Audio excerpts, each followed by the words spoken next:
Praise the lord. దేవుడు మనల్ని ప్రేమించి మనకు మరొక దినాన్ని అనుగ్రహిస్తూ వచ్చారు. అందును బట్టి దేవునికి స్తోత్రం. ఉదయకాలము దేవుని వాగ్దానం. సామెతల గ్రంథం 22వ అధ్యాయము 4వ వచనం. ఐశ్వర్యమును ఘనతయు జీవమును కలుగును. సో దేవుడు మనల్ని ప్రేమించి దినమంతటి కొరకై ఈ శ్రేష్టమైన ప్రశస్తమైన వాగ్దానాన్ని మనకు అనుగ్రహిస్తూ వచ్చారు. ఐశ్వర్యమును ఘనతయు జీవమును కలుగును.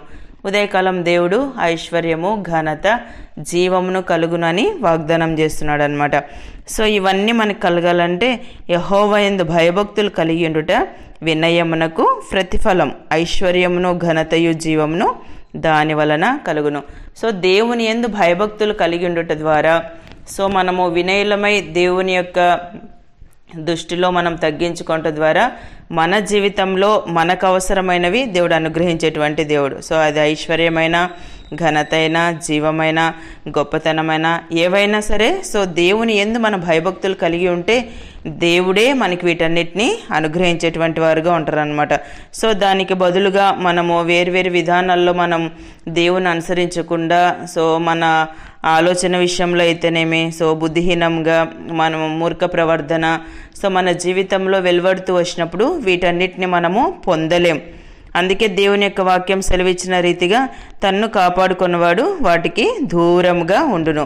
అంటే దేవుని యందు మన భయభక్తులు కలిగి ఉంటే ప్రతి విధమైన ఆలోచన ఘనత జ్ఞానము సమస్తాన్ని దేవుడే మనకి అనుగ్రహించేవారుగా ఉంటారు. ఫిలిప్పీ 4:19 చదివినట్లయితే కాగా దేవుడు తన ఐశ్వర్యము చొప్పున క్రీస్తు యేసునందు మహిమలో మీ ప్రతి అవసరమును తీర్చును. చూసారా, దేవుని యొక్క ఐశ్వర్యం చొప్పున దేవుడు మన ప్రతి అవసరాన్ని కూడా తీర్చే దేవుడు అనమాట. మొదటి దినవృత్తాంతాల గ్రంథం 29:12 వచనం చదివితే అక్కడ దేవుని యొక్క వాక్యంలో రాయబడుతూ వచ్చింది, ఐశ్వర్యమును గొప్పతనమును నీ వలన కలుగును, నీవు సమస్తమును ఏలువాడవు, బలమును పరాక్రమమును నీ దానములు, హెచ్చించువాడవును అందరికీ బలమిచ్చువాడవును నీవే. సో ఈ మాటలు దావీదు మహారాజు సెలవిస్తూ వచ్చాడు అనమాట. అంటే ఒకరు జీవితంలో హెచ్చించబడాలి అంటే ఘనత పొందాలి అంటే గొప్పతనం కలగాలి అంటే దేవుని ద్వారానే మనకి ఇవన్నీ చెందుతాయి అన్నమాట. సో యెహోవా భూమి ఆకాశంలో యందుండు సమస్తమును నీ వశం, మహత్యమును పరాక్రమమును ప్రభావమును తేజస్సును ఘనతయు నీకే చెందుచున్నవి. యెహోవా రాజ్యం నీది, నీవందరి మీదను నిన్ను అధిపతిగా హెచ్చించుకొని ఉన్నావు. సో ఇంత గొప్ప దేవుణ్ణి మనం కలిగి ఉంటూ వచ్చాం. సో ఆ దేవుని మనం కలిగి ఉన్నప్పుడు దేవునికి చెందిన సమస్తమైన ఘనత ఉండొచ్చు, అది మహిమ ఉండొచ్చు, గొప్పతనమై ఉండొచ్చు, ఐశ్వర్యమై ఉండొచ్చు, సో అది జీవమై ఉండొచ్చు. ఆ దేవుని ద్వారా మనం సమస్తాన్ని పొందగలం. సో దేవుడు తన కుమారులుగా కుమార్తెలుగా స్వీకరించుట కొరకే ఆయన ఆ పరలోకంను వదులుకొని భూమి మీద మన కొరకై ఎంతో గొప్ప క్రయాన్ని చెల్లిస్తూ వచ్చారు. సో ఆయన రక్తం ద్వారా కడగబడిన మనమందరికీ ఆయన పిల్లలమయ్యేటువంటి గొప్ప ఆధిక్యతని భూమి మీద దేవుడు మనకు అనుగ్రహించాడు. సో తండ్రి వీటన్నిటిని పొందుతూ వచ్చినప్పుడు కుమారులంగా కుమార్తెలంగా సమస్త ఘనత మహిమ మనవే. సో ఉదయకాలం దేవుడు మరలా మనకి జ్ఞాపకం చేస్తున్నాడు. కొన్నిసార్లు ఈ భూ సంబంధమైన వాటి కొరకై మనం ప్రాకులాడుతూ ఉంటాం. సో నా జీవితంలో నేను ఎప్పుడు ఈ ఐశ్వర్యాన్ని పొందుతాను, ఎప్పుడు ఈ ఘనత, నేను ఉన్న స్థితిలోనే నేను ఉన్నానే, నేను ఇంకెప్పుడు ఇది పొందుకుంటానులే అని కొన్నిసార్లు నిరాశపడుతూ ఉంటాం. ఈ నిరాశ అనే ఆయుధాన్ని శత్రువు మన జీవితంలో ప్రయోగిస్తాడనమాట.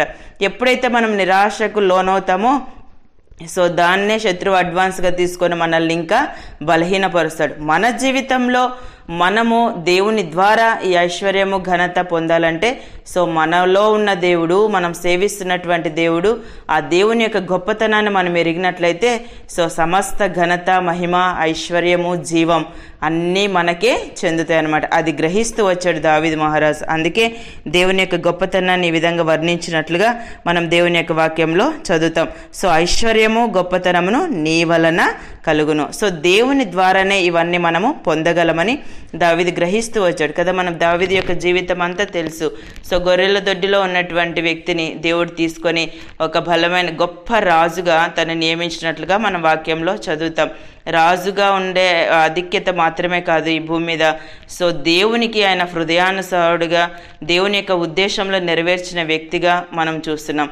సో మన జీవితంలో దావీదు కూడా మనలాంటి వ్యక్తే, మనలాంటి మనిషే, కానీ దేవుణ్ణి కలిగి ఉండడం ద్వారా తన జీవితంలో సమస్తాన్ని పొందుతూ వచ్చాడు. సో మనం కూడా దేవునికి వారసులం అవటానికే దేవుడి భూమి మీద ఎంతో గొప్ప క్రయాన్ని చెల్లించారు. సో అది మనం గ్రహించినట్లయితే దేవుని ద్వారానే మనం ఐశ్వర్యము, ఘనత, జీవాన్ని పొందగలం. ఉదయకాలం సో సమస్తాన్ని కలిగించే దేవుని మనం కలిగి ఉన్నాం. ఆ దేవుని యందు మనం ఆధారపడుతూ వచ్చినప్పుడు సమస్తాన్ని భూమి మీద దేవుడు మనకి అనుగ్రహించేవారుగా ఉంటారు. ఉదయకాలం దేవుడు అనుగ్రహించిన ప్రశస్తమైన వాగ్దానం మన జీవితాన్ని అన్వయించుకొని ముందు కొనసాగినట్లు ప్రభు మనందరికీ సహాయం చేయను గాక. ప్రార్థన చేసుకుందాం. ప్రేమైన తండ్రి, మీకు వందనాలు. యేసయ్యా, మమ్మల్ని ప్రేమించి మాకు అనుగ్రహించిన ఈ శ్రేష్టమైన వాగ్దానాన్ని బట్టి స్తుతిస్తున్నాను ప్రభా. ఐశ్వర్యమును, ఘనతయు, జీవమును కలుగునని సెలవిచ్చారు. ఉదయకాలం నిత్య జీవపు మాటలు వింటున్న మీ ప్రజలందరినీ కూడా జ్ఞాపకం చేసుకునండి. మీ యొక్క ఆశీర్వాదం, మీ యొక్క ఘనత, మీ ఐశ్వర్యం నీ ప్రజలకు అనుగ్రహించి మీరు సహాయపడుతూ రావాల్సిందిగా కోరుతూ యేసు ప్రభు నామమున ప్రార్థిస్తున్నాను తండ్రి. ఆమెన్.